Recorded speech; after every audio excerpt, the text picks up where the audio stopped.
Overspeed or over G? Which do we prefer? Obviously, neither one is good, neither one is acceptable, but given the need to recover from an unusual attitude, which would we be more accepting of?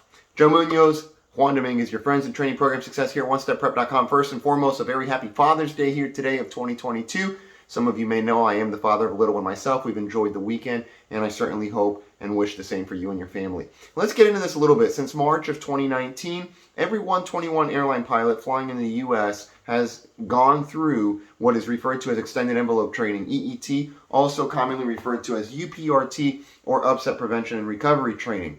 Now, this topic of overspeed or over G comes up oftentimes in the briefing and in the sim events and the debriefing events because we put the aircraft in these, well, extended envelope positions where we push the envelope, we get to a very aggressive, unusual attitude, and we have to be accepting of either an overspeed or an over G condition in order to satisfactorily right the airplane, so to speak, and bring it to blue side up. So which one are we, more accepting of? And the short answer is overspeed. Overspeed is more is preferable over an over G. Primarily because in flight tests, the overspeed, where we have the overspeed warnings, even protections in the case of a 320, barber pull or aural audible tone, such as the overspeed clacker in some aircraft, these are built in with additional margins, okay, buffer margins, whereby they pushed it past that in the actual overspeed testing of the aircraft.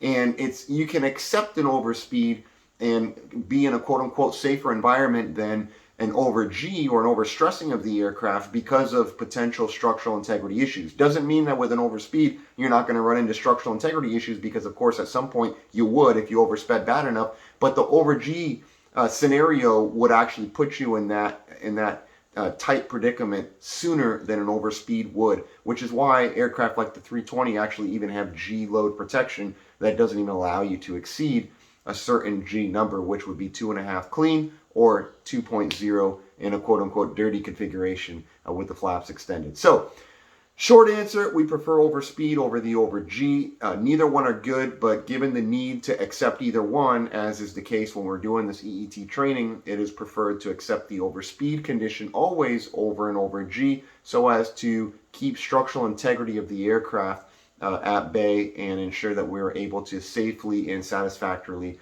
recover from the unusual attitude. All right. Hope this video finds you well. Many great things are happening here at the One Step Prep as well as One Step Prep Academy. We just had a very successful AX3 certification class.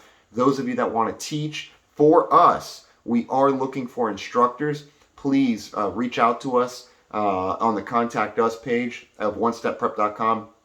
Let us know you're interested in teaching either 7.3 or 320 for us, and we'll set up some time to get together and talk about how we can make that happen. Also, you will need to get AX3 certified, and if those of you that are instructing elsewhere and you're interested in that, certainly reach out to us for that, because we're putting together another class here very soon. So, many great things happening. Stay tuned. Another video coming out here shortly that relates to bingo fuel and how we can calculate bingo fuel. It's one of these things that is not talked about a lot. There's really no preferred way, or not necessarily preferred way. I should say there's no exact specific way on how to do it, because everybody seems to have their own way and methodology as to how to come to it. So I'll share some tips and tricks in an upcoming video here shortly on bingo fuel. As always, like, share, subscribe, comment, turn your notifications on. Really helps with the metrics of the YouTube channel if you enjoy the content and find it to be valuable, which is ultimately why we do these videos. Hopefully you'll do that for us, and we wish you nothing but the best and hope to meet you here in Miami soon. All right, Joe Munoz, OneStepPrep.com. I'll see you in another video.